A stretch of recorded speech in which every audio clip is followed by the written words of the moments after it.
បាច់ចង់បុកលុយដោផប់ដោអីទេពេលដែល stress ជាមួយនឹងបណ្ដាញសង្គមគ្រាន់តែបិទទូរស័ព្ទឲ្យឡើងមកបកគោមកអូយមកចាប់ពពកចាប់អីនេះដូចឋានសួគ៌អញ្ចឹងនិយាយទៅអា stress នឹងដូចគេបេះបោះចោលអញ្ចឹងមកបោះតង់បោះអីធ្វើម្ហូបញ៉ាំខ្លួនឯងនេះស្អីគ្នាយើងshare វីដេអូនេះឲ្យប្រុសៗបានឃើញទៅខៃលោកគេជូនទៅ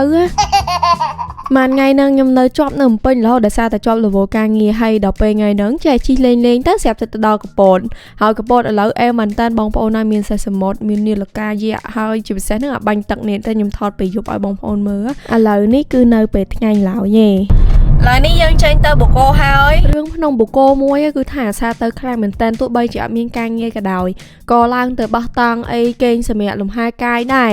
តែសារតែនៅហ្នឹងគឺមានបរិយាកាសល្អខ្លាំងណាបើអាប់ឬក៏ពពកវិញគឺសង់តែមានគ្រប់ខែហ្មងគ្រាន់តែថាខែខ្លះមានច្រើនខែខ្លះមានតិចខ្ញុំអត់សម័យថាឥឡូវនេះកំពុងថ្ងៃក្តៅឥឡូវមានអាប់នោះ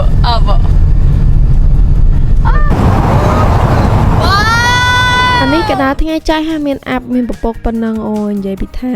តិចស្រាប់តែម្ដងបងប្អូនអត់តឡើងមកដល់លើភ្នំបូកគោគឺថាស្រស់ស្រាយសប្បាយចិត្តខ្លាំងហ្មងណាឃើញអាប់ឃើញពពកអញ្ចឹងនិយាយពីថាខ្វាកចង់ចាប់ឆក់ថោងយកផ្ញើ top fan របស់ខ្ញុំឯងប៉ុន្តែវាចាប់មិនបានទៀតហ្នឹងណាហើយលើកហ្នឹងផងដែរគឺយើងមកបោះតង់នៅកន្លែងដដែលកន្លែងចាស់របស់យើងហ្នឹងគឺបឹងលើភ្នំហើយដែលគេហៅថាទំនប់ហ្នឹងឯងដោយសារតែមកដល់ហ្នឹងគឺរៀងអាសៀវដែរឯងអញ្ចឹងទៅយើងក៏ចាប់ផ្ដើមរៀបចំអីវ៉ាន់តែម្ដងដើម្បីកុំឲ្យដល់ពេលយប់ទៅយើងពិបាកនៅក្នុងការរៀបចំហើយចាប់ផ្ដើមជួយគ្នារៀបចំតង់រៀបចំនេះនោះលក្ខណៈថាកន្លែងធ្វើម្ហូបញ៉ាំអីកន្លែងគេងអីអញ្ចឹងណាព្រោះតែទោះបីពួកខ្ញុំមកបោះតង់មែនប៉ុន្តែពួកខ្ញុំមកហ្នឹងគឺបែប fancy អីចឹងទេមកស្រួលអញ្ចឹងទៅគឺយើងមានសម្ភារៈគ្រប់ដាក់មកគូតឡានហ្នឹងមកទៅហើយលើកហ្នឹងផងដែរគឺថាបានប្រើប្រាស់អាផ្ទាំងស្អីគេនេះហើយគឺទិញមកឡើង3ឆ្នាំលើអត់ដែលប្រើទេបងប្អូនអា camping light ផ្ទាំងហ្នឹងអីអញ្ចឹងណាចេះយកមកចងទៅមានអីហើយឥឡូវគឺខ្ញុំចាប់ផ្ដើមរៀបចំធ្វើម្ហូបបងប្អូនឥឡូវហ្នឹងគឺយើងដាំបាយដើម្បីធ្វើម្ហូបញ៉ាំនៅក្នុងល្ងាចហ្នឹងតែម្ដងអូខេអង្គយើងដាក់មកពីពេញហ្មងល្មមរៀបចំអីវ៉ាន់ហើយដាក់ដាំបាយហ្នឹងថ្ងៃក៏ចាប់ផ្ដើមលិចទៅអញ្ចឹងទៅទិដ្ឋភាពថ្ងៃលិចក៏ស្អាតដែរនៅហ្នឹងឥឡូវនេះគឺថ្ងៃចាប់ផ្ដើមលិចហើយបងប្អូនហើយយើងក៏ដាក់ដាំបាយហើយដែរហើយយើងនឹងធ្វើម្ហូបឥឡូវនេះម្ហូបយើងលើកនេះគឺយើងធ្វើសាច់គោបំពងល្ងគ្រឿងគោរបស់យើងសំខាន់មានដូចជាសាច់គោមានស្លឹកក្រូចសើចល្ងសហើយជាមួយនឹងទឹកស៊ីអ៊ីវជីនស៊ូកម្រពណ៌សមានម្សៅស្រួយហើយនឹងគ្រឿងខ្លះដែលយើងស្គួរដំបូងឡើយគឺយើងទៅហាន់សាច់គោជាច្រវាមូបែបនេះហ៎បងប្អូនខ្ញុំមិនដឹងច្រវាមូហាន់ត្រូវអត់ទេប៉ុន្តែខ្ញុំហាន់ចេញបែបហ្នឹងព្រោះធ្លាប់ញ៉ាំទៅគឺបែបហ្នឹងហើយបន្ទាប់មកខ្ញុំដាក់លាយគ្រឿងបន្តិចជាមួយនឹងទឹកស៊ីអ៊ីវជីនស៊ូពីខ្ញុំគិតថាកាប់ទៅលាយគ្រាន់តែលាយទឹកស៊ីអ៊ីវជីនស៊ូហ្នឹងមានរសជាតិឆ្ងាញ់បាត់ហើយយើងគ្រាន់តែដាក់គ្រឿងថែមតិចតួចតាមចំណូលចិត្តរបស់យើងអញ្ចឹងណាអញ្ចឹងនេះគឺជាលើកទី1របស់ខ្ញុំដែរខ្ញុំអត់ធ្លាប់បានធ្វើទេបងប្អូនហើយគ្រាន់ថាធ្លាប់ញ៉ាំធ្លាប់អីអញ្ចឹងណានេះ challenge ដែរមិនដឹងថាមិនមកទេតោះមកខ្ញុំចូលសាច់ជាមួយនឹងគ្រឿងហ្នឹងឲ្យចូលគ្នាហើយបាទខ្ញុំធ្វើការដាក់នៅល្ងពណ៌សនឹងចូលអ្នកនរគ្នាអាចរកទិញនៅផ្សារបានល្ងសហ្នឹងហើយបន្ទាប់មកទៀតបាទខ្ញុំដាក់ម្សៅចូលខ្ញុំដាក់ម្សៅនេះរៀងតិចបងប្អូនហើយពេលខ្ញុំបំពងទៅអត់សូវជាប់អញ្ចឹងខ្ញុំអត់ដឹងថាខ្ញុំធ្វើត្រូវអត់ទេគ្រាន់តែថាខ្ញុំគិតថាពេលបំពងគឺលាយអញ្ចឹងហើយគឺដាក់បំពងសាច់ដែលនៅសល់មួយចំនួនហ្នឹងគឺខ្ញុំបានប្រឡាក់ជាមួយនឹងទឹកស៊ីអ៊ីវជីនស៊ូដើម្បីទុកចៀននៅថ្ងៃស្អែកជាមួយនឹងបបរ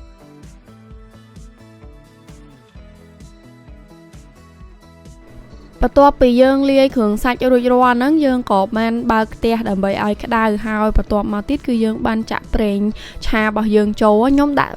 ប្រេងឆាមកស្ទើបងប្អូ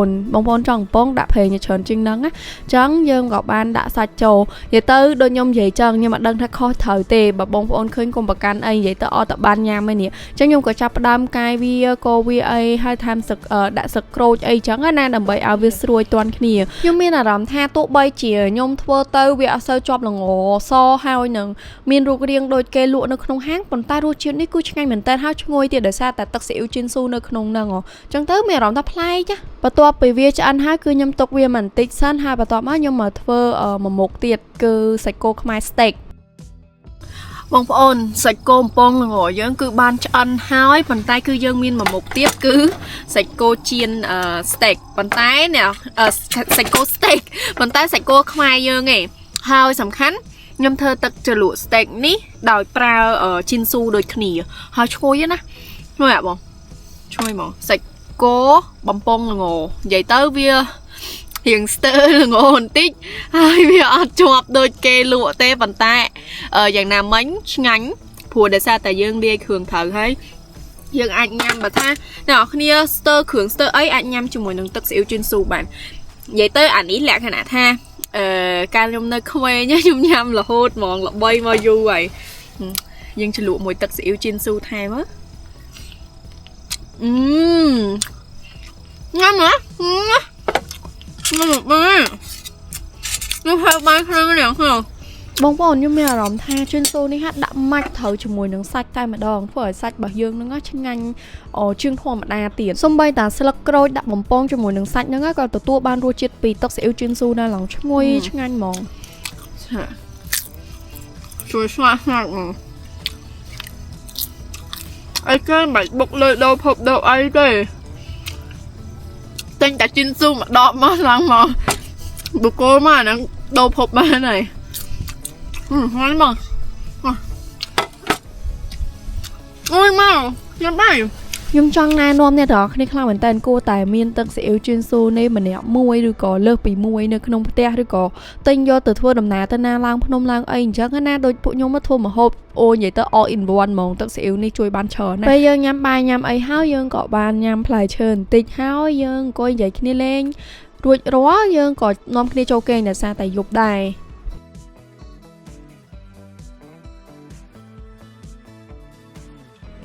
ពេលព្រឹកនេះគឺថាទស្សនភាពនៅនឹងអត់មានធ្លាក់អាប់អត់មានអីដូចរាល់ដងដែលខ្ញុំទៅទេដោយសារតែខែនេះមិនជាខែដែល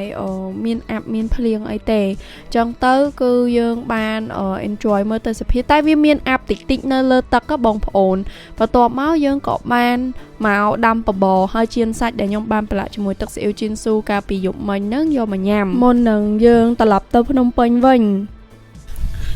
ឥឡូវហ្នឹងគឺយើងពេលព្រឹកហើយយើងមានបបរសជាមួយនឹងទឹកស៊ីអ៊ីវជីនស៊ូហើយនឹងសាច់ចៀន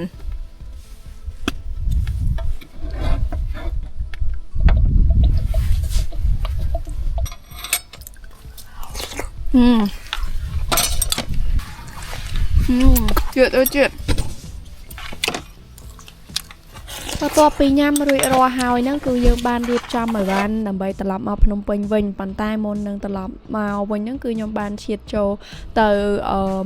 កន្លែងចកា strawberry ដែលនៅលើភ្នំបូកគោហ្នឹងណាហើយបានញ៉ាំ strawberry អស់1គីឡូដែរនិយាយទៅឆ្ងាញ់មែនតើនៅហ្នឹងដោយសារតែ strawberry ស្រស់ៗហើយផ្អែមឈ្ងុយឆ្ងាញ់ដូចទឹកស៊ីអ៊ីវជីនស៊ូអញ្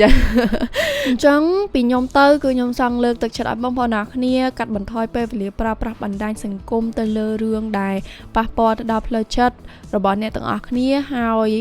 យកពេលវេលាហ្នឹងមកសម្រាកលំហែកាយបោះតង់ធ្វើម្ហូបញ៉ាំខ្លួនឯងជាមួយនឹងមិត្តភ័ក្តិបងប្អូនឬក៏ដៃគូគ្រួសារអញ្ចឹងទៅអញ្ចឹងវីដេអូរបស់ខ្ញុំគឺមានតែប៉ុណ្្នឹងទេ